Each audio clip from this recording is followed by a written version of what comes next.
দারোগা প্রিয়নাথ ওরফে প্রিয়নাথ মুখোপাধ্যায় ছিলেন একজন বাঙালি লেখক এবং তৎকালীন কলকাতা পুলিশের গোয়েন্দা বিভাগের পরিদর্শক।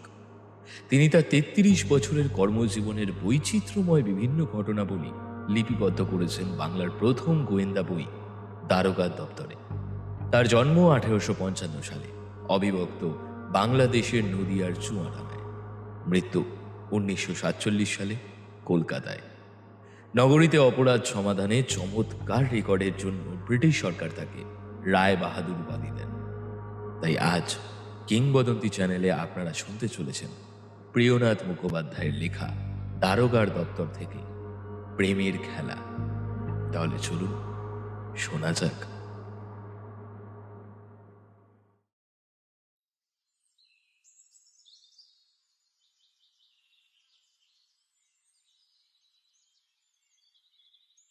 স্যার স্যার আপনার জন্য চিঠি এসেছে। বড় সাহেব মিস্টার ক্র্যাব পাঠিয়েছেন। সকাল সকাল বড় সাহেব যখন আমাকে স্মরণ করেছেন তাহলে তো ব্যাপারটা বেশ ঘোরতরই বলতে হয়। কই দাও দেখি চিঠিখানা, কি লিখেছেন পড়ি। আজ সকালে ঠনঠনের এক মুচির বাড়িতে খুন হয়েছে। আমি আপনাকে এই অনুসন্ধানের কাজে নিযুক্ত করলাম। ঘটনাস্থলে পৌঁছে গিয়ে তদন্ত শুরু করুন। ও আচ্ছা, চলো দেখি। চিঠি পড়া শেষ করে আমি যখন গন্তব্যস্থলের দিকে রওনা হলাম তখন বেলা 10টা। স্বাভাবিকভাবেই এই সময় পথে ঘাটে ভিড়ভাড়টা একটু বেশি থাকে। রাস্তার দুপাশ দিয়ে তখন নানা কাজের মানুষ হেঁটে যাচ্ছে। ছোট ছোট ছেলেপেলেরা হাসতে হাসতে বইপত্র হাতে নিয়ে চলেছে স্কুলের দিকে। বড় বড় বাবুরা অফিসের দিকে দৌড়াচ্ছেন ঊর্ধ্বশ্বাসে। সেসবের মধ্যে ভিড় ঠেলে আমি কোনো রকমে পৌঁছালাম ক্রাইম স্পটে, রাম মুচির বাড়িতে। তার বাড়ি খুঁজতে আমায় বিশেষ বেগ পেতে হলো না। সে এই তল্লাটের এক প্রসিদ্ধ দোকানদার, সকলেই তাকে এক ডাকে চেনে। প্রায় বছর 10 হলো সে ঠনঠনের ভেতর চটি জুতো দোকান করে বেশ সুখ্যাতির সঙ্গে ব্যবসা করছে। রামের বাড়িটা খোলার। জমিদারের থেকে খাজনা নিয়ে সে নিজের টাকায় বেশ যত্ন নিয়ে বাড়িটা বানিয়েছিল। সব ঠিকঠাকই চলছিল, কিন্তু আচমকাই তার বাড়িতে এসে পড়ল এই মূর্তিমান বিপদ। ঘটনাস্থলে গিয়ে দেখি আমার জুনিয়র ইন্সপেক্টর সঞ্জয় চক্রবর্তী দাঁড়িয়ে আছে। আমায় দেখে এগিয়ে এসে বললেন, ও এসে গেছেন স্যার, আসুন আসুন, ভেতরে আসুন। এদিককার কি খবর সঞ্জয়? অবস্থা কেমন? অবস্থা তো খুব গুরুতর বলে মনে হচ্ছে না sir, open and short case. তবুও আপনি চলুন ভেতরে। আসলে আমাদের চোখে যেখানে সহজে অনেক কিছুই ধরা পড়ে না, সেখানে আপনি এক নজরে দেখলেই অনেক কিছু উদ্ধার করতে পারেন। সেই জন্যই তো আপনি শেষ ভরসা আমাদের। চলুন স্যার, চলুন। ইন্সপেক্টর সঞ্জয়ের কথা শুনে আমি একটু স্মিত হাসলাম। তিনি আমাকে বাড়ির ভেতরে নিয়ে গেলেন। দেখলাম সেখানে ঘরের সংখ্যা মোট 3টি, কিন্তু তার মধ্যে আমায় যে ঘরে আনা হলো তার অবস্থা ভারী শোচনীয়। ভিতরে কোনো আসবাবপত্র যেমন নেই, তেমনি মানুষের থাকার মতন উপযুক্ত কোনো ব্যবস্থাও নেই। কেবলমাত্র একটা ভাঙা তক্তপোষের ওপর কয়েকটা শতচ্ছিন্ন কাঁথা আর একটা জীর্ণ মাদুর পাতা আছে। ঘরের একপাশে একটা কাঠের পিন সুজের ওপর ছোট্ট একটা মাটির প্রদীপ, একটা ভাঙা ঘটি, একটা ছোট পুরনো থালা আর একটা বাঁশের আলনা ছাড়া সে ঘরে আর কিছু নেই। ঘরের আর কাঠ থেকে একটা মোটা দড়ি লটকে আছে, আর তারই এক প্রান্ত থেকে ঝুলে রয়েছে একটা মহিলার মৃতদেহ। ভয়, আতঙ্কে, যন্ত্রণায় তার চোখ যেন ঠিকরে বেরিয়ে এসছে। মৃতদেহটি যার, সে সম্পর্কে রামের স্ত্রী। স্যার, এবারে কি মৃতদেহটা নিচে নামাবো আমরা? আপনি যতক্ষণ এসে অনুমতি না দিচ্ছেন ততক্ষণ তো আমরা কেউ এই লাশ স্পর্শ করতে পারবো না। এখন যদি নির্দেশ দেন। হ্যাঁ সঞ্জয়, মৃতদেহটা নামানোর ব্যবস্থা করুন, আর একজন কনস্টেবলকে পাঠান, ডাক্তারকে ডেকে আনার ব্যবস্থা করুন। উনি এসে প্রাথমিক কিছু অনুসন্ধান করুক। লাশটি পরীক্ষা করে যতদূর মনে হলো মৃত্যুটা 1 ঘন্টা মতন আগে হয়েছে। আমি ভালোভাবে চারদিক পরীক্ষা করতে লাগলাম। এক পর্যায়ে আমার তদারকি আপাতত শেষ হলে আমি ডেকে পাঠালাম রামকে। তার চোখ মুখের অবস্থা ভারী শঙ্কাজনক, যেন সে যখন তখন ভয়ে মূর্ছা যেতে পারে। আমি তাকে খানিক ধাতস্থ হতে সময় দিয়ে জিজ্ঞেস করলাম, তুমি এই ব্যাপারটা কখন জানতে পেরেছো? হুজুর, হুজুর বিশ্বাস করুন, আজ সকালে আমি বাড়ি এসে দেখি এই কাণ্ড। কাল বাড়িতে ছিলাম না, আমার ছোট স্ত্রীকে নিয়ে গিয়েছিলাম বেলঘরে 55 তলায়। সমস্ত দিন সেখানে থেকে ভোর রাত্রে রওনা হয়েছিলাম। বেলা প্রায় যখন ওই 8টা বাজে তখন বাড়ি ফিরলাম। ফিরেই দেখি যে আমার বড় বউ আর নেই হুজুর, আর নেই। তোমার কি দুটো বিয়ে? হ্যাঁ হ্যাঁ বাবু, যে গলায় দড়ি দিয়েছে সে আমার বড় স্ত্রী, নাম কালী। তা গলায় দড়ি দেওয়ার কারণ কিছু জানো? মানে তোমাদের মধ্যে কি কোনো সম্প্রীতি, কোনো বিষয় নিয়ে ঝগড়াঝাটি হয়েছিল? না হুজুর না, বিশ্বাস করুন, আমি সত্যি বলছি, আমাদের মধ্যে এই কদিনে একবারের জন্য কোনো রকম ঝামেলা হয়নি। হঠাৎ করে বড় বউ কেন যে এমন কাণ্ড ঘটিয়ে বসলো বাবু, জানি না আমি। তোমার দুইজন স্ত্রীর মধ্যে কেমন সম্পর্ক ছিল? সদ্ভাব ছিল নাকি? আগে হ্যাঁ হ্যাঁ হ্যাঁ হ্যাঁ হ্যাঁ হুজুর, হ্যাঁ সদ্ভাব ছিল। কখনো তাদের মধ্যে ঝগড়া ঝামেলা হয়নি? মানে বিশেষ করে এই কদিনের মধ্যে? হয়েছিল, এই ধরুন সেটা মাসখানেক আগের কথা হবে বাবু। তাই? তারপর? তারপর আবার সব ঠিক হয়ে গিয়েছিল। বুঝতেই তো পারছেন হুজুর, সংসারে থাকতে গেলে একটু তো ঠোকাঠুকি তো হয়েই থাকে। তা তুমি বললে কাল তোমরা ছিলে না, বেলঘরে গিয়েছিলে, কেন? আগে বেলঘরে পঞ্চানন নামে এক ঠাকুর আছেন, বন্ধা স্ত্রীলোকেরা সেখানে গিয়ে ওই দেবতার কাছে ভক্তি ভরে পুজো করে পুত্র কামনার জন্য। আমার ছোট বউয়ের সন্তান হবার বয়স হলেও এখনো সেই সুখ সে লাভ করতে পারেনি। এই জন্যই তো তার অনুরোধে আমি কেবল তাকে নিয়েই রওনা হয়েছিলাম সেখানে। তোমার বড় বউ তোমাদের সঙ্গে যাওয়ার কথা বলেনি? আর একটা ছেলে আছে হুজুর, সে প্রথমে আমাদের সঙ্গে যাবার জন্য কিছু বলেনি, বরং নাই করেছিল, কিন্তু কিন্তু হঠাৎ পরে সে নাছর বান্দার মতো জেদ করতে থাকে যে সে আমাদের সঙ্গে যাবেই। কোনোভাবেই আমি তাকে বোঝাতে পারছিলাম না। তোমার বড় পক্ষের ছেলেটি কোথায়? সে আমাদের সঙ্গে গিয়েছিল হুজুর। মানে তোমার বড় স্ত্রী যেখানে নিজে যাবার জন্য জেদ ধরেছিল, সেখানে নিজে না যেতে পেরেও ছেলেকে বিশ্বাস করে তোমাদের সঙ্গে ছেড়ে দিল? এই যে বলেন হুজুর, অবিশ্বাস করবে কেন? আমরা কি তার পর?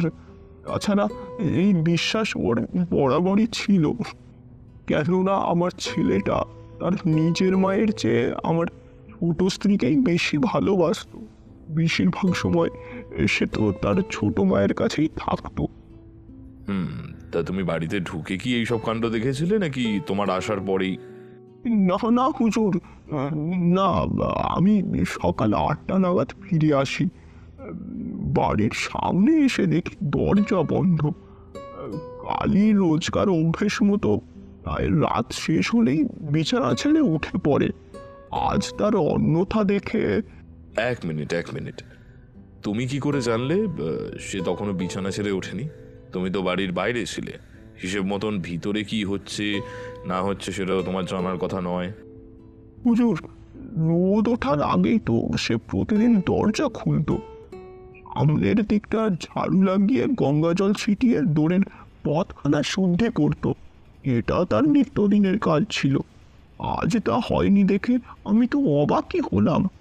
কালীর নাম ধরে দরজায় ধাক্কা দিতে লাগলাম। অনেকটা সময় কেটে গেলেও সে দৌড় খুলছে না দেখে আমার কেমন জানি খটকা লাগলো। আর জোরে জোরে আমি চেঁচিয়ে তাকে ডাকতে লাগলাম। আমার ছেলেও মা মা বলে ডাক দিল। ছোটো বউও কয়েকবার ডাকলো, কিন্তু তাও সে সারাটি পর্যন্ত দিল না। এদিকে ক্রমশ বেলা বেড়ে যাচ্ছে। আমরা আর কতক্ষণ এইভাবে বাইরে দাঁড়িয়ে থাকবো বলুন? তাই সেই ভেবে আমি পাশের একটা ডাক্তারখানা আছে, সেখান থেকে কম্পাউন্ডার বাবুকে ডেকে আনলাম। তিনি সবটা শুনে আমাকে দরজা ভেঙে ঘরে যাওয়ার পরামর্শ দিলেন। আমার তো খুব ভয় লাগছিল হুজুর। অগত্যা উপায় নেই দেখে দুজনে মিলে দরজাটা ভেঙে ফেললাম। তারপর তারপর ঘরে ঢুকতেই কালি খেয়ে ভাবে দেখলাম, আমার মনে হচ্ছিল বাবু, আমার আমার পায়ের নিচে আর মাটি নেই। হতবুদ্ধি হয়ে পড়েছিলাম। তারপরে একে একে সব পাড়াপড়শিরা এসে জড়ো হলো। ওদের পরামর্শ মতোই আমি পুলিশে খবর দিলাম। তাই কম্পাউন্ডার বাবুটাকে, তিনি কোথায় এখন? একবার তাকে ডেকে আনুন, কিছু জিজ্ঞাসাবাদ করার আছে। দ্বিরুক্তি না করে রাম তখনই তাকে ডাকতে সেখান থেকে চলে গেল। কিছুক্ষণের মধ্যেই সে তাগড়াই চেহারার বলিষ্ঠ এক যুবা লোককে সঙ্গে নিয়ে ফিরল। লোকটিকে দেখতে বেশ গৌরকান্তি, স্থূলকায়, বয়স এই 30-এর মতন হবে। পরনে একটা বিলেতি পাতলা কালো পেরে ধুতি, গায়ে লং ক্লথের কামিজ, মাথায় সমান সিঁথি কাটা, পায়ে একজোড়া ঠনঠনের চুটি জুতো। সব মিলিয়ে বাহ্যিক স্বভাব বেশ ভদ্রসভ্য আর বাবুয়ানি। বুঝলাম ইনি সেই কম্পাউন্ডার মশাই।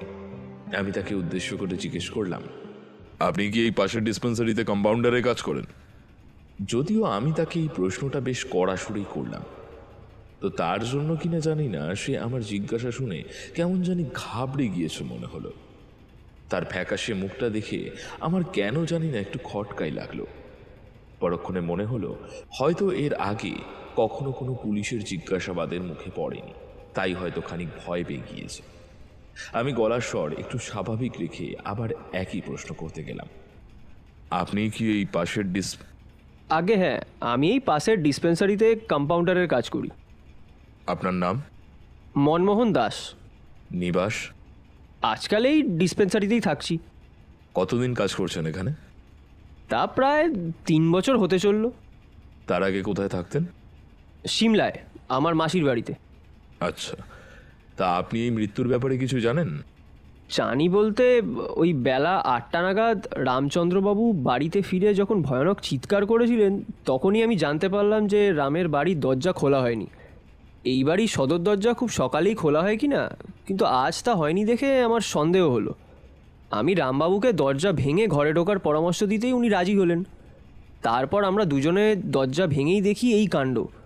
তখনই পুলিশে সংবাদ দেওয়া হয়। মনমোহন দাসের কথা শেষ হওয়া মাত্রই ঘরে ঢুকলেন ডাক্তারবাবু। আমি রামচন্দ্রকে আপাতত বাইরে গিয়ে অপেক্ষা করতে বললাম। তারপর ডাক্তারবাবু নিজের সমস্ত সরঞ্জামপাতি বের করে খুঁটিয়ে লাশ পরীক্ষা করতে শুরু করলেন। কিছুক্ষণ পর তিনি বললেন, মৃত্যুটা শ্বাসরোধ করেই হয়েছে। ভিকটিমের চোখ মুখের অবস্থাই তার সব থেকে বড় প্রমাণ। হ্যাঁ, তবে শ্বাসরোধ হয়ে মৃত্যু হয়েছে তার মানে এই নয় যে গলায় দড়ি দেওয়ার জন্যই হয়েছে। আশা করি বুঝতে পারছেন আমি ঠিক কী বলতে চাইছি। এটা আত্মহত্যা নয়। ঘরে তখন পিন পিতন নীরবতা। এক মুহূর্তের জন্য কেউ ভাবতে পারেনি যে এটা আত্মহত্যা না হয়ে খুন হতে পারে। ডাক্তারবাবু বলে চললেন, যদি গলার দড়িতেই এই মহিলার মৃত্যু হতো তাহলে গলার দড়ির গিঁটটা যেখানে আছে সেটা ওই স্থানে থাকতো না, জিভটা বেরিয়ে পড়তো আর দুহাতের বুড়ো আঙুল কিছুটা হলেও বেঁকে যেত, ঘাটটা ঈষৎ কাত হয়ে থাকতো। কিন্তু এর কোনোটাই যখন হয়নি তার মানে এটা কখনোই আত্মহত্যা হতে পারে না। আর হ্যাঁ, সেটা যদি না হয়ে থাকে তাহলে তো বলতে হয় এটা। ডাক্তারবাবুর কথা শুনে আমি সন্তুষ্ট হলাম, কেননা লাশের প্রাথমিক পরীক্ষা করে আমারও মনে হচ্ছিল বড় সড়ো কোনো অসঙ্গতি আছে। কিন্তু আমার ধারণা নিয়ে আমি কোনো উচ্চবাচ্য করলাম না। আমার ঠিক পাশেই দাঁড়িয়েছিলেন কম্পাউন্ডার মনমোহন দাস। হঠাৎই তিনি আজবভাবে হাসতে হাসতে বলে উঠলেন, তবে কি কাল রাতে রামচন্দ্রবাবুর ঘরে ভূত ঢুকেছিলেন? তারপর সেই রামের বড় বউকে খুন করে এভাবে ঝুলিয়ে দিয়ে চলে গেছে? মনমোহন বাবুর এমন টিটকিরি করা কথা বলার ধরনে আমি যার পর নাই বিরক্ত হলাম। আচমকা এমন কটূক্তিতে ডাক্তারবাবুও রেগে গেলেন। কড়া স্বরে বলে উঠলেন, আমি তো আপনাকে কথা বলতে বলিনি। এখানে যখন স্বয়ং ইন্সপেক্টর উপস্থিত আছেন, তা কিছু বলার হলে তিনিই বলবেন। তা আপনি কে? নামটা কি আপনার? আমার নাম মনমোহন দাস। আমি এই পাশের ডিসপেন্সারিতেই কম্পাউন্ডারের কাজ করি। তো আপনি উপাযোগ হয়ে কথা বললেন কেন? তাছাড়া মৃত্যুর সঙ্গে আপনার কি কোনো রকম সম্পর্ক আছে? আগে না, কোনো সম্পর্ক নেই। আমি কায়েস্ত, রামচন্দ্র জাতে মুচি। আর আমি উপযাচক হয়ে কথাটা বললাম কারণ আপনার ধারণা শুনে আমি খুবই আশ্চর্য হলাম। সেই জন্যেই মুখ দিয়ে আচমকা কথাটা বেরিয়ে গিয়েছে। অপরাধ হয়ে থাকলে মার্জনা করবেন। ডাক্তারবাবু আর কোনো কথা বললেন না। আমিও আর কোনো মন্তব্য করলাম না। এদিক ওদিক আরও একবার পর্যবেক্ষণ করে কিছুক্ষণ পর ডাক্তারবাবু চলে গেলেন। বাইরে তখনও লোকজনের ভিড় ভালোই রয়েছে। আমি কনস্টেবলদের ডেকে বললাম, এই, তোমরা বাড়ির ভিতরটা একটু খালি করো তো, দেখবে ভেতরে যেন কেউ না ঢুকতে পারে। আর এখন এই ঘর থেকে আপাতত সবাই বেরিয়েছেন। আমি আরও একবার ভালো করে এই ঘরটা দেখব। যান যান, সবাই একটু বাইরে যান। সবাই বেরিয়ে গেলে আমি একান্তে চারপাশটা একটু ভালোভাবে খুঁজতে লাগলাম, যদি কিছু পাওয়া যায়। আর ঠিক তখনই ঘরের একদম কোণের দিকে আমার কিছু একটা চোখে পড়ল। তাড়াতাড়ি এগিয়ে গেলাম সেদিকে। দেখি একটা রুমাল পড়ে আছে মাটিতে। আমি নিচু হয়ে সেটা হাতে তুলে নিলাম। রুমাল দেখে তো বেশ দামি মনে হচ্ছে। আর কিসের একটা গন্ধ বেশ। রুমাল থেকেই তো ক্লোরোফর্ম। সেখানে একটা ভাঙা ঘটি থালা ছাড়া আর কিছু নেই। সেখানে এত দামি একটা রুমাল এ ঘরে এলো কিভাবে? দিন শেষে ভালো করে খেতে পেত কিনা তার ঠিক নেই। সেখানে এমন দামি রুমাল এখানে থাকবে বলে তো মনে হয় না। তার উপর আবার এটাতে ক্লোরোফর্ম লেগে আছে। ব্যাপারটা রুমালটা খুব সাবধানে নিজের কাছে রেখে বেরিয়ে এলাম ঘর থেকে। বাইরেই দাঁড়িয়েছিল রামচন্দ্র। ডাকলাম তাকে, জিজ্ঞেস করলাম, আচ্ছা, তোমার বড় বউয়ের চরিত্র কেমন ছিল? আমার প্রশ্ন শুনে রামচন্দ্র কতটা অবাক হয়ে গেল। কোনো উত্তর না দিয়ে ফ্যাল ফ্যাল করে চেয়ে রইল আমার দিকে। অবশেষে ধীর স্বরে বলল, আগে হুজুর, আমি যতদূর জানি কালীর চরিত্র খুবই ভালো ছিল। তাহলে তুমি আবার বিয়ে করলে কেন? এমনও নয় যে প্রথম পক্ষে তোমার কোনো সন্তান হয়নি। তবে কালী বড় মুখরা ছিল বাবু। সে সে সব সময় আমার সঙ্গে ঝগড়া করতো। একদিন বিবাদ এতই চরমে উঠতো যে আমি বাড়ি থেকে না খেয়েই বেরিয়ে যেতাম। অবশেষে একদিন বাড়ি থেকে রাগ করে আমি বেরিয়ে চলে যাই। 1 মাস পর বিয়ে করে আবার বাড়িতে ফিরে আসি। তার আগেই তোমার ছেলে হয়েছিল? আমি যখন দ্বিতীয় বিয়ে করি আমার ছেলের বয়স 1 বছর। এ বাড়িতে কি আর অন্য কোনো পুরুষের যাতায়াত ছিল? চেনা বা অচেনা এমন কেউ? আগে না হুজুর। তখনকার মতন আর কাউকে কোনো প্রশ্ন করলাম না। রামচন্দ্র ও পুত্র ও ছোট বউকে নিয়ে আপাতত কাছেই এক আত্মীয়ের বাড়িতে থাকতে চলে গেল। বাড়িতে তালা দিয়ে আমি বেরিয়ে আসলাম। ইতিমধ্যে গাড়ি এসে মৃতদেহটা নিয়ে হাসপাতালে চলে গেল। আমিও ফিরে গেলাম থানায়। স্যার, চা খাবেন? নিয়ে আসি? না থাক, লাগবে না। তুমি যাও এখন। আর শোনো, লক্ষ্য রেখো আমার অনুমতি ছাড়া যেন আমার ঘরে কেউ না ঢোকে। আচ্ছা স্যার। থানায় ফিরে এসে কিছুক্ষণ নির্জনে বসে কেসটা নিয়ে চিন্তা ভাবনা করাটা জরুরি ছিল। মনে মনে ভাবতে লাগলাম, কে করলো এটা? কে? কালী যদি আত্মহত্যা করত তাহলে ডাক্তারবাবু যে কটি পয়েন্ট বললেন তার মধ্যে নিদেন পক্ষে কোনো 2-1টা লক্ষণ তো থাকতই। কিন্তু এখানে তো তেমন কিছুই নেই। এই রুমালটার মধ্যে ক্লোরোফর্মের গন্ধ। বোঝাই যাচ্ছে এটা দিয়েই আসামি প্রথমে কালীকে অচেতন করে, তারপর তার গলা টিপে হোক বা ফাঁস দিয়ে হোক খুনটা করে। অজ্ঞান হয়েছিল বলে কালীর মুখে তেমন কোনো বিকৃতি ফুটে ওঠেনি। আশেপাশের লোকজনের সঙ্গে কথা বলেও কালীর সম্পর্কে খারাপ কিছু তো পেলাম না।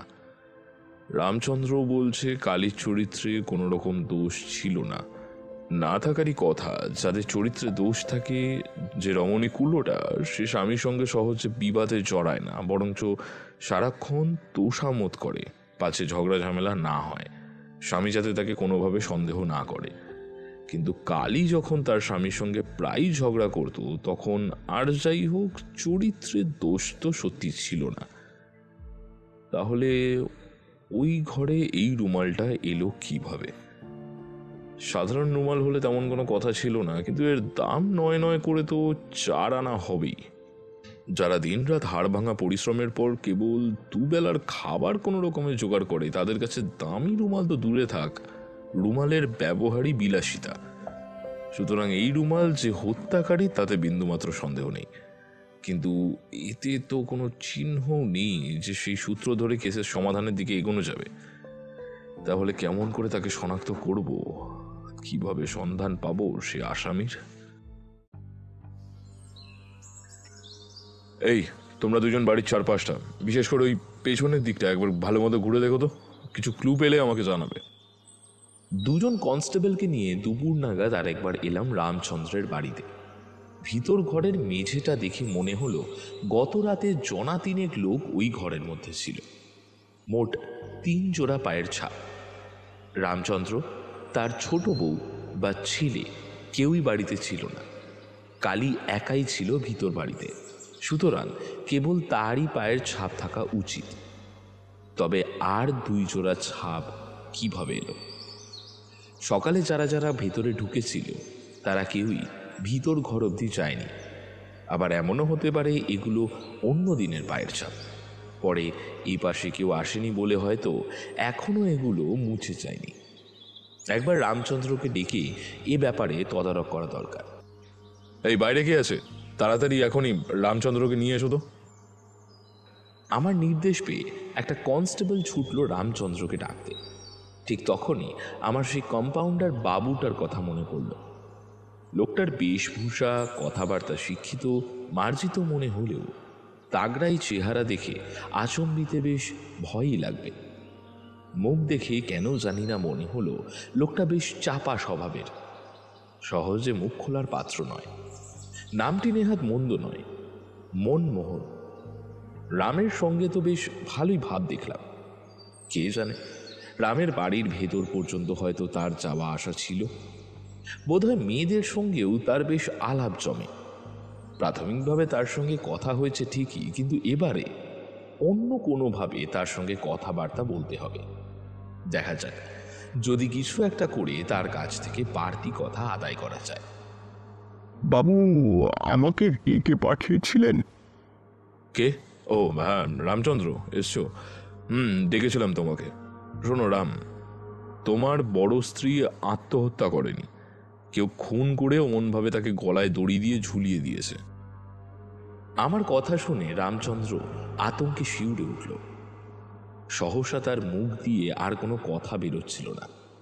কোনো রকমে কাঁপা কাঁপা স্বরে সে অস্ফুটে বলে উঠল, হ্যাঁ, কি বলছেন বাবু? কে করলো আমার এমন সর্বনাশ? কিভাবেই বা করলো এমনটা? কে বাবু, কে করলো এমনটা? কে করলো? যতদূর বোঝা যাচ্ছে কেউ বা কারা তোমার স্ত্রীকে প্রথমে অজ্ঞান করে, তারপর গলা টিপে মেরে গলায় দড়ি দিয়ে ঝুলিয়ে দেয়। ঠাকুরে, আমি কি শুনলাম? ও তো কখনো কারোর ক্ষতি করেনি, তাহলে ওর সঙ্গে কেন এমন হলো? হুজুর, এমনটা কে করলো? আমার এত বড় সর্বনাশ কে করলো হুজুর? কে করলো? দেখো, এখন এইসব কান্নাকাটি জুড়ে সময় নষ্ট করে লাভ নেই। তার চেয়ে ভালো সঠিকভাবে তদন্তে সহযোগিতা করো। হ্যাঁ, যে জন্য ডেকেছিলাম তোমাকে, যে ঘরে লাশ পাওয়া গিয়েছে সেটি কি ব্যবহার করতো? আগে সেটা কালীর ঘর। কালী আর আমি ছাড়া সে ঘরে আর কেউই যেত না। সম্প্রতি মানে এই ধরো বিগত 2-3 দিনের মধ্যে কি কোনো লোক সে ঘরে এসেছিল? হয়তো আমার ছোট স্ত্রী দুঃখী কিংবা আমার ছেলে পঞ্চানন গিয়ে থাকবে, এছাড়া তো আর কোনো বাড়তি মানুষ এই বাড়িতে 1 মাস হলো নেই। আর ওই 1.5 মাস মতো আগে আমার বোন শ্বশুর বাড়ি গিয়েছে। কার সঙ্গে গিয়েছে? তোমার ভগ্নিপতির সঙ্গে? সে কি এই বাড়িতে এসেছিল? না হুজুর, উনি অনেকদিন আগে মারা গিয়েছিলেন। বোনকে আমি তার শ্বশুর ঘর পৌঁছে দিয়ে এসেছি। কিন্তু আপনি এভাবে কেন জিজ্ঞেস করছেন হুজুর? জিজ্ঞাসা করছি কারণ ওই ঘরে যদি বাড়তি কোনো লোক নাই এসে থাকে তবে সেখানে আরও দুজনের ছাপ মিলল কি করে? তার মানে বাড়তি দুজন কেউ তার ঘরে গিয়েছিল যাদের খোঁজ তুমি জানো না। পায়ের ছাপগুলো দেখে একজন পুরুষ আর একজন মহিলা বলেই মনে হয়। যদি ধরে নি মহিলাটা তোমার বোন, তবে পুরুষটিকে, তবে কি কালীর ঘরে অন্য কোনো লোক ঢুকেছিল? কিন্তু কে সে?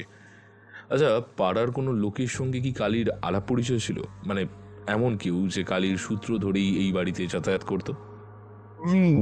না হুজুর, এমন তো কেউ বরং আমার ছোট স্ত্রীকে কোনো লোকের সঙ্গে কথাবার্তা বলতে দেখলে কালী তাকে যথেষ্ট বকাবকি করতো। তা তোমার ছোট বউয়ের সাথে কি পাড়ার কারোর সদ্ভাব আছে নাকি? সৎ ভাবি কিনা জানি নে বাবু, তবে আলাপ আছে ওই 2-5 জনের সঙ্গে। তাদের সঙ্গে আমার পরিচয় করিয়ে দিতে পারবে? পারবো হুজুর। সম্ভবত আপনি দুজনকে দেখেওছেন। কোন দুজন বলো তো? ওই তো ওই একজন হচ্ছে গিয়ে ওই আমাদের কম্পাউন্ডার বাবু, ওই মনমোহন দাস। তার সঙ্গে আমার ছোট স্ত্রী দক্ষীর বেশ আলাপ আছে। তিনি তো দক্ষীকে দিদি বলেই ডাকেন। দিদি? তখন তো তিনি বললেন তিনি আর তোমরা স্বজাতি নও, কোনো রকম আত্মীয়তার সম্পর্ক নেই, তাহলে দিদি ডাকেন কেন? ঠিকই বলেছেন, কোনো রকম সম্পর্ক নেই। দক্ষী তাকে প্রথমে দাদা বলে ডাকত। আজকাল দেখি তিনি দক্ষীকেও দিদি বলেই সম্বোধন করছেন। আমি আর কিছু বলিনি। বুঝলাম। তা অপরজনকে, যাকে আমি দেখেছিলাম বলছিলে? আমাদের দোকানের পাশে থাকে সে। আজ সকালে সেও ছিল এখানে, এই তো ওই আপনার পাশেই দাঁড়িয়েছিল। ওর নাম ঈশান। বয়স কত? আগে আমারই মতো, আর সব চুল পেকে গিয়েছে, অর্ধেক দাঁতও প্রায় পুড়ে গিয়েছেই বলা চলে। সে কি তোমাদের স্বজাতি? হ্যাঁ হুজুর, কালীর দূর সম্পর্কের মামা হয় সে। এবারে দুঃখী মানে তোমার ছোট বউয়ের সম্পর্কে কিছু বলো তো, তার স্বভাব চরিত্র। ভালো হুজুর, ভালো ভালো। দক্ষির মধ্যে কোনো বদগুণ নেই হুজুর, কোনো খারাপ স্বভাবও নেই। দেখো রামচন্দ্র, তোমার বড় স্ত্রীর মৃত্যু স্বাভাবিক নয়, বড় কষ্ট পেয়ে মরেছে সে। যদি দুঃখীকে তুমি কখনো এমন কিছু করতে দেখেছো বা শুনেছো তাহলে বলে দাও, তাতে তোমারই লাভ, ওই ক্ষতি হবে না। সত্যি বলছে হুজুর, দক্ষী খুবই ভালো। সে খারাপ হলে আমাকে কখনো এত তুষামত করে চলতো না। বটে। তা কালীর কি এ তল্লাটে কোনো শত্রু আছে? কারোর সঙ্গে কোনো বচসা বা কথা কাটাকাটি? না হুজুর, কালী আমার সঙ্গে ওই কুচখাচে ঝগড়াঝাটি করতো ঠিকই, কিন্তু পাড়ার কারোর সঙ্গে কখনো ওর কোনো রকমের খিটির মিটির লাগেনি। সত্যি বলতে ও বাইরের কারোর সঙ্গে তেমন মেলামেশাও করতো না। আমাকেও সবাই এখানে বেশ পছন্দ করে। কারোর সঙ্গে কোনো মনোমালিন্য নেই আমাদের।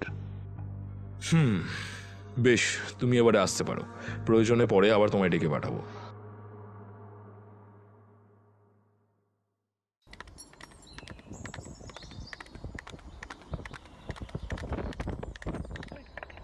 चल चल चल चल चल चल चल चल चल चल গেল গেল গেল গেল গেল গেল গেল গেল গেল গেল গেল। এই ধরে থাকো ধরে থাকো ধরে থাকো, কোচমান লাগামটা ধরে থাকো। আমি আমি আমি গাড়িটা সামলাচ্ছি, দাঁড়াও দাঁড়াও। আমি আপনাকে সাহায্য করছি বাবু।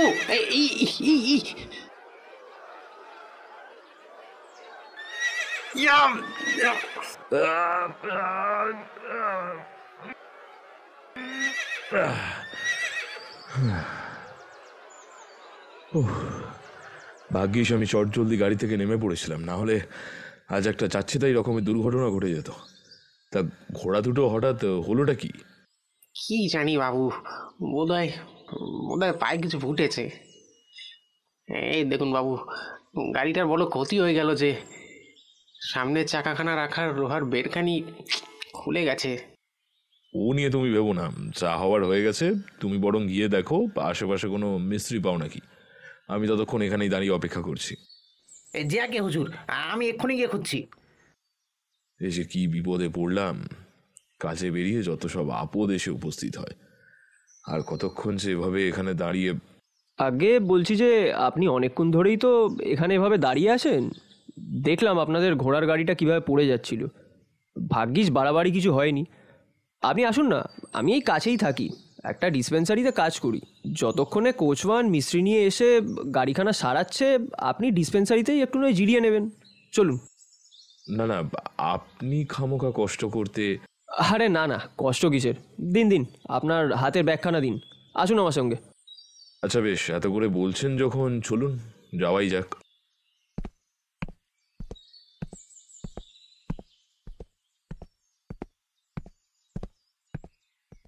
এই তো আমরা চলে এসেছি। এই দেখুন, আমি এই ডিসপেন্সারিতেই কম্পাউন্ডারের কাজ করি। এই চেয়ারে বসুন। তা মশাই চুরুট চলে?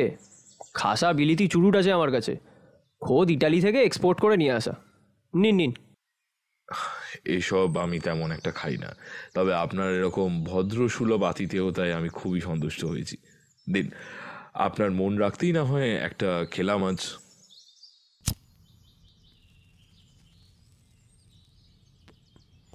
তা মহাশয়কে দেখে তো ডাক্তার মনে হচ্ছে না, মানে আপনার ব্যাগে থাকা যন্ত্রপাতিগুলো দেখে তো তাই মালুম হচ্ছে, সেই জন্যই জিজ্ঞাসা করলাম আর কি। হ্যাঁ, ওই আর কি। তা কাছে পিঠে ঘোড়ার গাড়ি সরাবার মিস্ত্রি আছে নাকি, আপনি জানেন? কি যে বলেন, আমরা সামান্য লোক, গাড়ি ঘোড়ার কথাই ভাবতে পারি না, তার উপর আবার সারানোর মিস্ত্রির খোঁজ। কিন্তু চটি ছিঁড়লে তা কোথায় সেলাই হয় তা কিন্তু বলতে পারি। আমাদের যাত্রার একমাত্র সম্বল যেই পা দুখানি, তার যত্ন তো বিশেষভাবে নেয়। মানে জুতোর কথা বলছি আর কি। ভারী মজার মানুষ তো আপনি। আচ্ছা, এখানে কোনো আস্তাবল নেই? ভালো মনে করিয়েছেন মশাই, একটা আছে বটে, জমিরদ্দি সর্দারের আস্তাবল। আপনার কোচওয়ান বোধহয় সেখানেই গিয়েছে। হে, আমার একদম মনে ছিল না ব্যাপারটা। তা আস্তাবলটা এখান থেকে কতটা দূর? 1 ঘন্টার মধ্যে গাড়িখানি মেরামত হবে কি? যদি একান্তই না হয় তাহলে আমাকে একটা ভাড়া গাড়ি করে যেতে হবে আর কি। কোথাও ডাক আছে নাকি? আগে হ্যাঁ, একটা ফোড়া অপারেশন করতে হবে। কোথায় হয়েছে? বড় খারাপ জায়গায় হয়েছে, হিপ জয়েন্টের উপর। ব্যাপারটা গুরুতর। হে, তা ফোড়ার মুখ হয়েছে? না, ওরকম জায়গায় ফোঁড়া হলে প্রায় মুখ হয় না। এসব অস্ত্রোপচার নিতান্ত সহজ নয়। সে আর বলতে, ঠিকই বলেছেন। লোকে হয়তো ভাবে সামান্য ফোড়া এ আর এমন কি, কিন্তু আপনার বা আমার পেশার মানুষদের এসব ভাবতে আসে বলুন? আমাদের বাবু তো একবার একটা ফোঁড়ার অস্ত্রোপচার করতে গিয়ে একটা শিরা কেটে ফেলেছিলেন। শেষে তড়িঘড়ি বিলেতি একজন ডাক্তার এলেন, তারপর কোনো রকমের রোগী বেঁচে উঠল। সত্যি ভয়ানক ব্যাপার। তা আপনার নামটা কি মশাই? আপনার সঙ্গে আলাপ হয়ে ভারী ভালো লাগছে। আজকাল সমাজে অনেক লোকজনের দেখা মেলে যাদের পোশাক পরিচ্ছদ দেখে ভদ্রলোক মনে হলেও প্রকৃতপক্ষে নরাধম। তবে আপনি যে একদম খাঁটি মানুষ, তাই অল্পক্ষণেই কথা বলেই বুঝলাম। কি সৌভাগ্য, কি সৌভাগ্য! আপনার মতন এমন একজন বড় মাপের মানুষ আমায় যখন এভাবে বলছেন, আমার ইহজীবন ধন্য। আমার নাম হচ্ছে গিয়ে শ্রী মনমোহন দাস। বেশ বেশ, তা আপনার বাবুর নামটা? তারিণী প্রসাদ বোস, এমবি। বলেন কি মশাই, এটা তারিণী বাবুর ডিসপেন্সারি? কিন্তু তার নিজের বাড়িতেই তো ডিসপেন্সারি আছে। আগে ঠিকই বলেছেন, এইটা উনি নতুন খুলেছেন। উনি খুব একটা এখানে আসেন না, আমি পুরোপুরি এটা দেখি। প্রয়োজন হলে বাড়ি থেকে ওনাকে ডেকে পাঠাই। ও বাহ বাহ বাহ। তা আপনি কতদিন ডিসপেন্সারিতে ডিগ্রি পাশ করেছেন? ওই 5 বছর হলো। এখানে কাজ করছি এই 3 বছর ধরে। তারও আগে একটা পেটেন্ট ওষুধের দোকানে কাজ করেছি। তাহলে তো আপনার ঘাড়েই বড় দায়িত্ব মশাই। সারাদিনই তাহলে এখানেই থাকেন বোধহয়। হ্যাঁ, ওই আর কি, এই ডিসপেন্সারি এখন আমার থাকার জায়গা। সত্যি আপনার মতন পরিশ্রমী মানুষ আজকাল আর দেখাই যায় না। আচ্ছা, একটা কথা জিজ্ঞেস করছি আপনাকে। ডিসপেন্সারির কাছে ওই বাড়িটার সামনে এত পুলিশি পাহারা বসেছে কেন? ওটা হচ্ছে রামচন্দ্র মুচির বাড়ি। ওখানে একটা খুন হয়েছে। বলেন কি? খুন? কে করলো? কবে হলো? ওই তো কাল রাতে। আমি তো ভেবেছিলাম মেয়ে ছেলেটা আত্মহত্যা করেছে, কিন্তু পুলিশ নাকি বলছে কোন লোক নাকি ওকে মেরে ঝুলিয়ে রেখে গিয়েছে। কি ভীষণ কথা! তা হত্যাকারী কি ধরা পড়েছে? ছাড়ুন তো, ওসব কিচ্ছু না। কাউকে ধরতে ফরতে পারেনি এখনো। তা বাড়িতে আর কেউ ছিল না? না, ওই রামচন্দ্র মুচির তো আবার দুটো বিয়ে, বুঝলেন কি না? যে মরেছে সে প্রথম পক্ষ, আর ঘটনার সময় ও বাড়িতেও ছিল না। দ্বিতীয় পক্ষকে নিয়ে কোথায় যেন গেছিল। কাল ফিরে এসে দেখে এসব কাণ্ড হয়েছে। বাবা, দুটো বউ নিয়ে এই বাজারে একই সঙ্গে বাস করেন? বলিহারি বুকের পাঁটা। আর আপনার কথা শুনে তো মনে হচ্ছে রামচন্দ্র বোধহয় দ্বিতীয় পক্ষকেই বেশি ভালোবাসতেন, তাই তিনি ছোট বউকে নিয়ে বেড়াতে গিয়েছিলেন। আর ওই জন্যই মনে হয় বড় স্ত্রী অভিমানে গলায় দড়ি দিয়েছে। এ তো ভারী সহজ হিসেব, তাই না? বটেই তো, বটেই তো। আর যে কোনো বুদ্ধিমান লোকই ধরতে পারবে এই সহজ কথাটা। অথচ ওদিকে পুলিশদের দেখুন, ওদের নাকি অন্য রকমের সন্দেহ হচ্ছে, অন্যে হয়ে খুনি খুঁজছে। সত্য সব। যাকগে, আমার আপনার কি, যা তদন্ত করছে করুক গে, ওরাই ওদের ভালো বোঝে। সেই আপনি অতি বিচক্ষণের মতোই কথাগুলো বললেন। যাই হোক, এবারে উঠি মনমোহন বাবু। আরে চললেন কোথায়? আর একটু অপেক্ষা করুন না, কোচওয়ান এখনই ফিরে আসবে নিশ্চয়ই। আসলে আপনার মতো বড় মাপের মানুষের সঙ্গে তো সচরাচর সাক্ষাৎ হয় না। আবার আমার কথায় গুরুত্ব দেওয়ার মতন মানুষেরও খুব অভাব, বুঝলেন। বসুন বসুন, বড় ভালো লাগছে কথা বলতে। আমি বরং ভেতর থেকে চাকরকে দিয়ে তামাক আনা করাই। বলছেন? বেশ, তাই না হয়।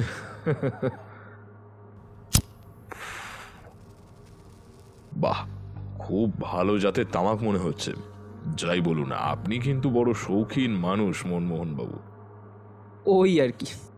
তা আপনি তো ওই তল্লাটে অনেকদিন আছেন বলছেন। এই ডিসপেন্সারি তো ওই বাড়ির প্রায় একদমই কাছে। তা কখনো 203-এর কন্দল শুনতে পান না? কি যে বলেন, শুনবো না আবার? বাবা, 203-এর কোন দিন ঝগড়া বিবাদ হয়নি তাই জিজ্ঞাসা করুন। আর কদিন এভাবে চললে বেচারা রামচন্দ্র খুব শীঘ্রই বিভাগী হয়ে যেত। বটে। তা কি নিয়ে ঝগড়া করতো দুজনে? শুনবেন সেই গল্প? শুনুন তবে। এই প্রায় 1 সপ্তাহ মতন হবে, রামচন্দ্রের ছোট বউ দুঃখী বলছিল সে আর বড় সতীনের সঙ্গে একসঙ্গে আর কিছুতেই থাকবে না। বড় বউ তাকে অনেক করে বোঝালো, তাও সে শুনবে না। অবশেষে বড় বউ হার মানল। দুঃখীর কথা মতন বড় বউ তার রান্নার জন্য চালও দিল। এই আধসের মতন হবে সেটা, ব্যাস। সেই দেখে দুঃখীর রাগ আরও বেড়ে গেল। আবার শুরু হলো কোন্দল। পাড়া প্রতিবেশী সব এসে দোরগোড়ায় জমা হলো মজা দেখার জন্য। এদিকে দুঃখীও কথা শোনাতে ছাড়ে না, আবার ওদিকে বড় বউ মানে কালীর গলাও তখন সপ্তমে চড়েছে। এই ছিল ঝগড়াঝাটির ধরন। সতীন মিলেমিশে থাকবে এই নজির কিন্তু বিরল। আশা করাটাও মূর্খামি। তা কোন বউয়ের বেশি দোষ বলে আপনার মনে হয়? অবশ্যই বড় বউয়ের। মাগি মরেছে বেশ হয়েছে, বেচারি দুঃখীটার হাড় জুড়িয়েছে। জানেন তো, ওই রাক্ষুসে কালী দুঃখীকে খেতে দিত না ভালো করে। স্বামীর অবর্তমানে যাচ্ছে তাই অত্যাচার করতো ওর ওপর। আপনি কেমন করে জানলেন? আমি ওই দুঃখীর কাছেই শুনেছি। দুঃখী আমায় দাদা ডাকে কি না, আমিও দুঃখীকে দিদি বলে সম্বোধন করি। বাহ বাহ বাহ, এই তো খুব ভালো সম্বন্ধ মনে হচ্ছে। আগে থেকে দুঃখী দেবীর সঙ্গে আলাপ আছে বুঝি আপনার? না না, মানে একদমই না, এখানে এসেই আলাপ আর কি। এ কি, আপনি এমন ঘামছেন কেন মনমোহন বাবু? শরীর টরীর খারাপ লাগছে নাকি? অনেকক্ষণ ধরে একটানা কথা বলছেন তো, তাই হয়তো এমন হচ্ছে। জল খাবেন? ওই তো গুঁজো রাখা, দাঁড়ান আমি এনে দিচ্ছি।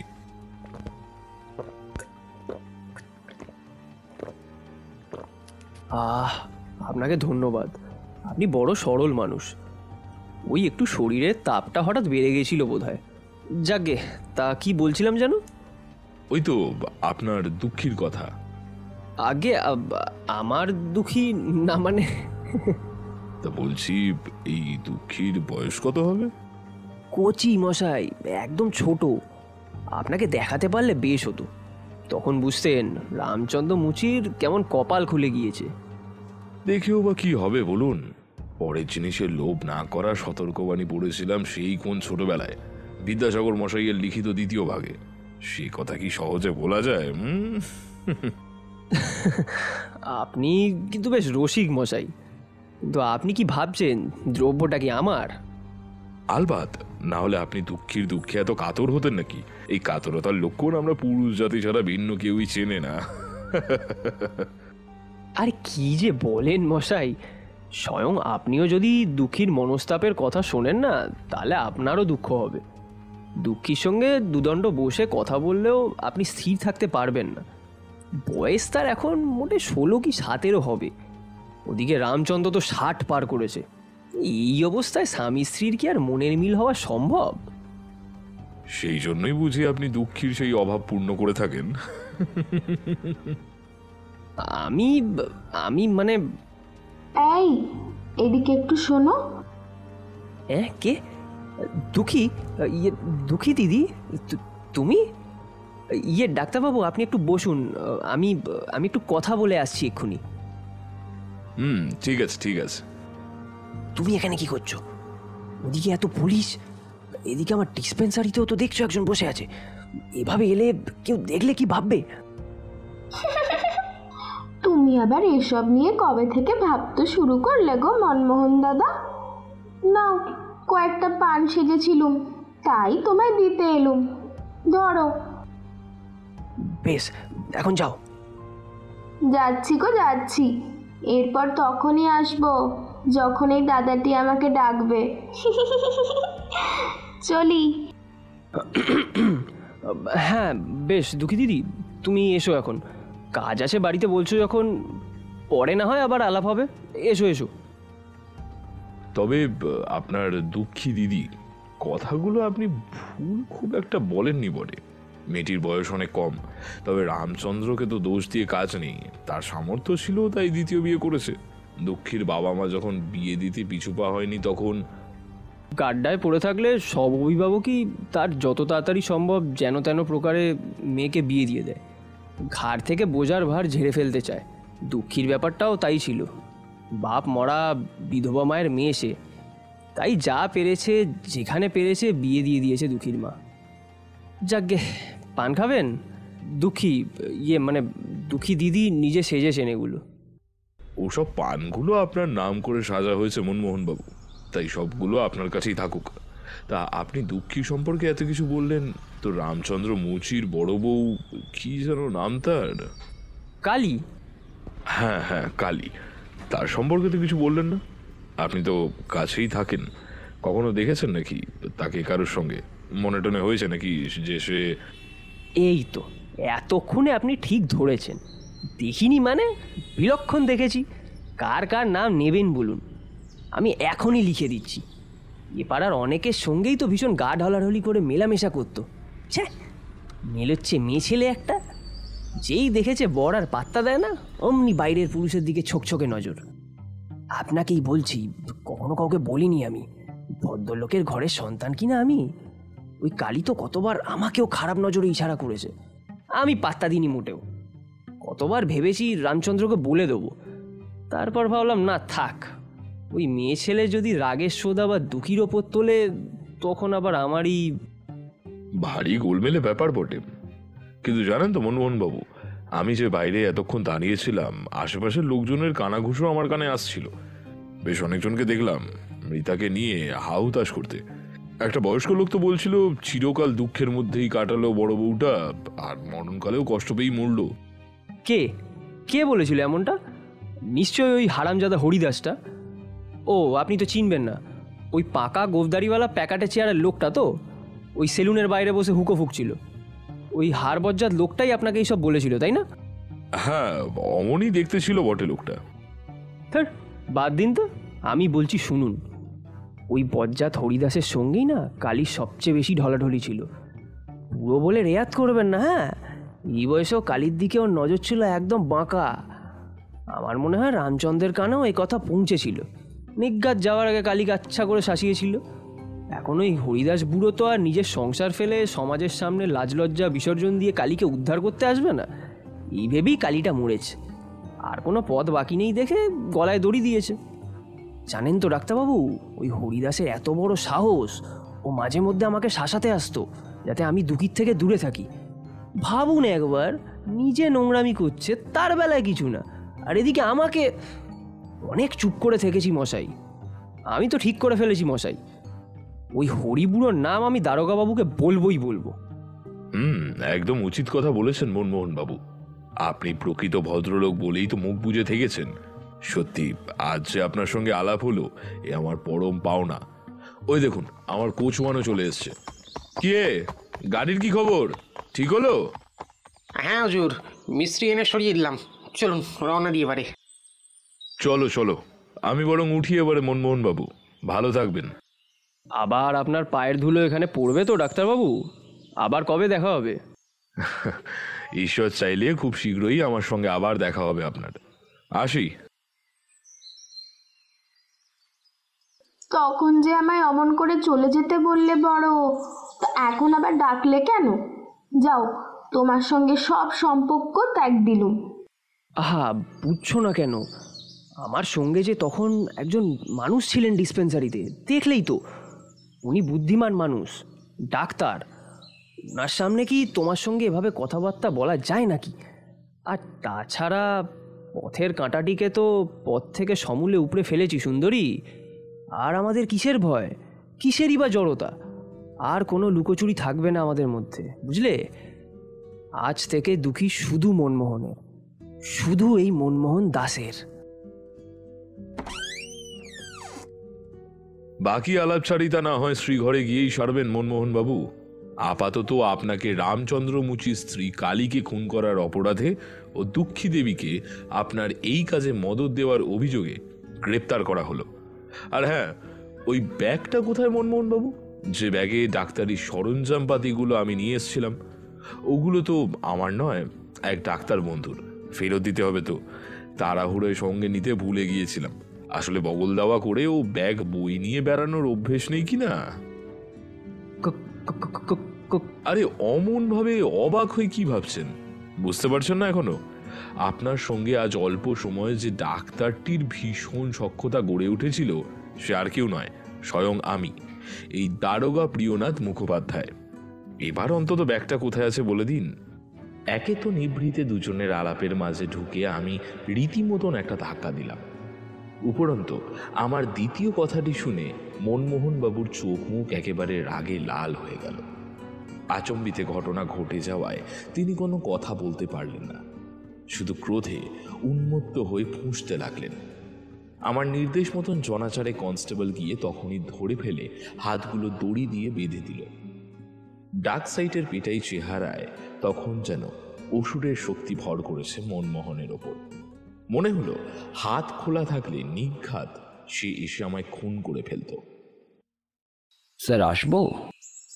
আরে সঞ্জয়, আসুন আসুন, ভেতরে আসুন, বলুন।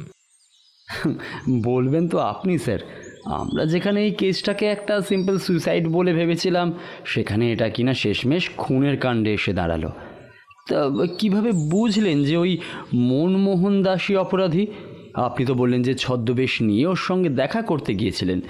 তা শুধুমাত্র সেসব কথাবার্তার উপর ভিত্তি করেই কি আপনার মনে হলো যে ওই কম্পাউন্ডারটাই দোষী? না, ঘটনা তদন্তে আরও একটু গভীরে গিয়েছিলাম। কম্পাউন্ডারের সঙ্গে ভিন্নভাবে আলাপ জমালে যে কিছু গুপ্ত কথা আদায় করা গেলেও যেতে পারে, তা ধারণা করেছিলাম তখনই যখন আমি ওকে প্রথম দিন, মানে হত্যাকাণ্ডের ঘটনাস্থলে দেখি। জানি না কেন ওর হম্বিতম্বি বড়া হাব ভাব আমার কেমন যেন বিদৃশ্য ঠেকেছিল। তবে প্রথম থেকে এটা কখনোই ভেবে এগোয়নি যে ও খুনি হতে পারে।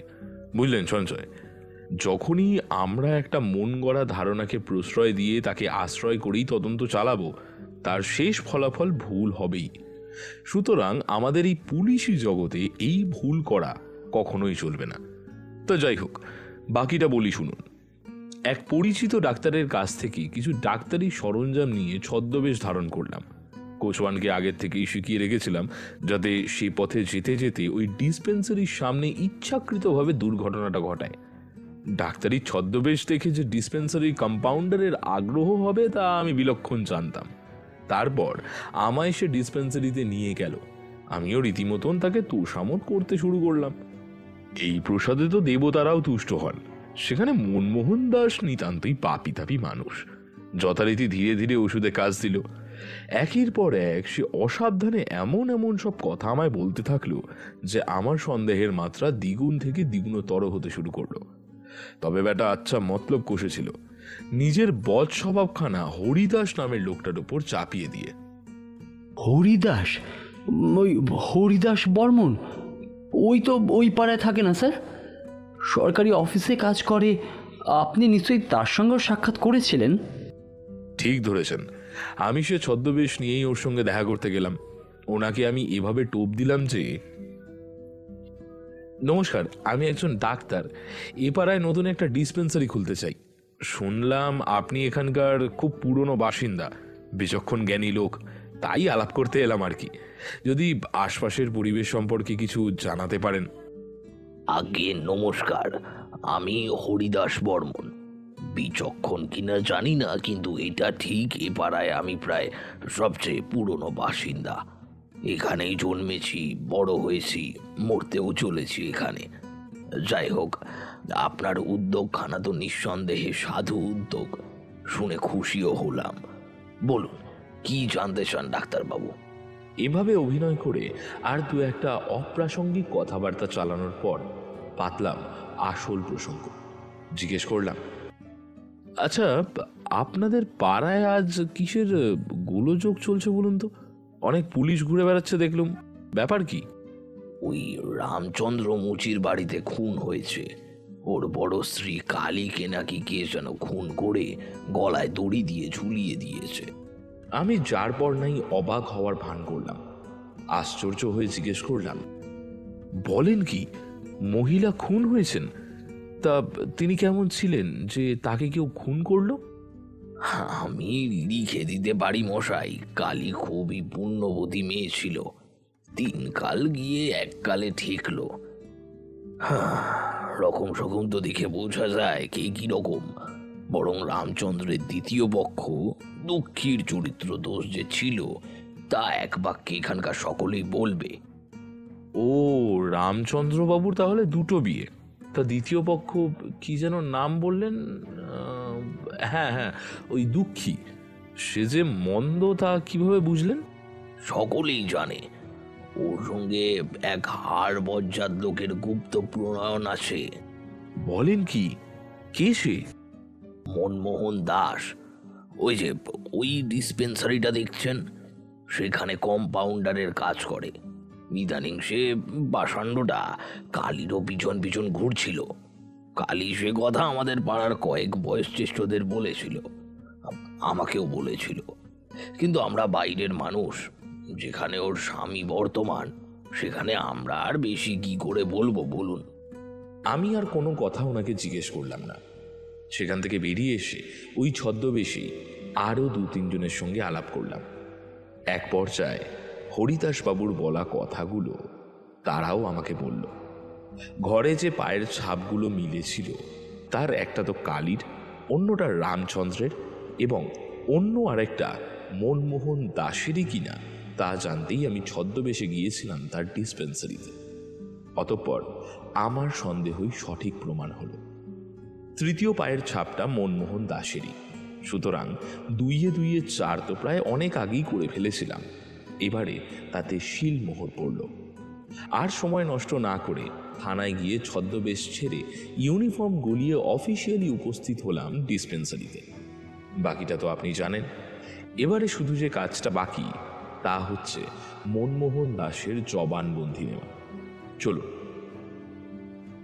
আমি আর ইন্সপেক্টর সঞ্জয় ঢুকলাম গারদের সেলে, যেখানে মনমোহন দাসকে রাখা হয়েছিল। আমাকে দেখে তার জ্বলতে থাকা চোখে আগুনটা দপ করে জ্বলে উঠল আবারও। রাগে মুখ দিয়ে তিনি গড়গড় আওয়াজ করতে লাগলেন। আমরা দুজন গিয়ে ওর সামনে চেয়ার দুটো এসে বসলাম। আপনার জবানবন্দি নিতে এসেছি আমরা। আপনি ভালোই জানেন আপনি ধরা পড়ে গিয়েছেন, আর নিস্তার নেই আপনার। সুতরাং কোনো রকম ভনিতা না করে সব কিছু স্বীকার করুন। হ্যাঁ হ্যাঁ, আমি মেরেছি ওই মাগিকে, বেশ করেছি। আমি যা চাই তা না পেলে তাকে টিকিয়ে রাখার কোনো বাসনা আমার থাকে না। কালীর ওপর আমার বহুদিনের আক্রোশ ছিল, সে আমার প্রস্তাবে কিছুতেই রাজি হয়নি। ওর সৌন্দর্যের জন্য আমি পাগল ছিলাম, ওকে ওকে নিজের মতো করে পেতে চাইতাম, কিন্তু রাজি হয়নি। অগত্যা হাত বাড়ালাম দুঃখীর দিকে। অমন কচি বউয়ের মুখে তো বুড়ো স্বামীর সোহাগ রুজবে না, সেই সুযোগটাই আমি নিলাম। দুঃখীও সেই টোপটা গিলল। তবে সত্যি বলতে দুঃখীকে আমি ধীরে ধীরে ভালোবেসে ফেলেছিলাম, কারণ ও আমার খুব বাধ্য ছিল। কিন্তু খুব বেশি দিন সবটা মসৃণভাবে কাটলো না। আমাদের ব্যাপারটা বুঝে গেল ওই হতভাগী কালীটা। দুঃখীকে বড় জ্বালাতো, শাসাতো, যাতে আমার সঙ্গে না মেশে, নাহলে রামচন্দ্রকে জানিয়ে দেবে। এদিকে রাম যতদিন আছে আমি দুঃখীকে নিয়ে কিছু করতেও পারবো না। একদিন শুনলাম বেলঘরে পঞ্চানন বলে এক দেবতা আছে, যার কাছে সকলে পুত্র কামনা করে পুজো দেয়। আমি তখন দুঃখীকে পরামর্শ দিলাম রামচন্দ্র আর ছেলেটাকে নিয়ে সেখানে যেতে, কালীকে যেন সঙ্গে না নেয়। তারপর আপনার কথা মতন দুঃখী, রামচন্দ্র আর কালীর ছেলেকে নিয়ে চলে গেলে আপনি ফাঁকা বাড়িতে কালীকে একা পেয়ে ঢুকে পড়লেন, তাই তো? হ্যাঁ, আমাকে দেখে কালী গালিমন্দ করতে লাগলো, চিৎকার করে পাড়ার লোক ডাকার ভয় দেখালো। আমি অনেক মিষ্টি কথা বললাম, লোভ দেখালাম, কাজ না হওয়াতে শেষে ভয় দেখালাম। কিন্তু সে তো কিছুতেই দমে যাওয়ার পাত্রী নয়। বরের জন্য সতীপনা ভাব যেন তার উথলে পড়ছিল। আর উপায় নেই দেখে আমি সেই চরম পন্থা অবলম্বন করলাম। ওকে চুপ না করালে এই তল্লাটে আমার বাঁচা মুশকিল হতো। পকেটে করেই ক্লোরোফর্ম মাখানো রুমালটা নিয়েই গেছিলাম, পেছন থেকে সেটা চেপে ধরলাম ওর মুখে। অজ্ঞান হয়ে গেলে পর কলার টিপে মেরে ঝুলিয়ে দিলাম। ভেবেছিলাম এটাকে লোকে আত্মহত্যা ভাববে, আমার ওপর সন্দেহ কেউ ঘুণাক্ষরও করবে না। কিন্তু শেষ রক্ষা আর হলো না। আমি ওদিন বুঝতে পারিনি যে আপনি ছদ্মবেশে আমার ওখানে গিয়েছিলেন। যদি বুঝতে পারতাম না তাহলে। জবানবন্দি নেওয়া শেষ করে আমি আর সঞ্জয় বেরিয়ে এলাম। যথাসময় কেসের অন্তিম সময় এলো। বিচারে রামচন্দ্র মুচির বড় বউ কালীকে খুনের অপরাধে অভিযুক্ত আসামি মনমোহন দাসের ফাঁসির সাজা হলো।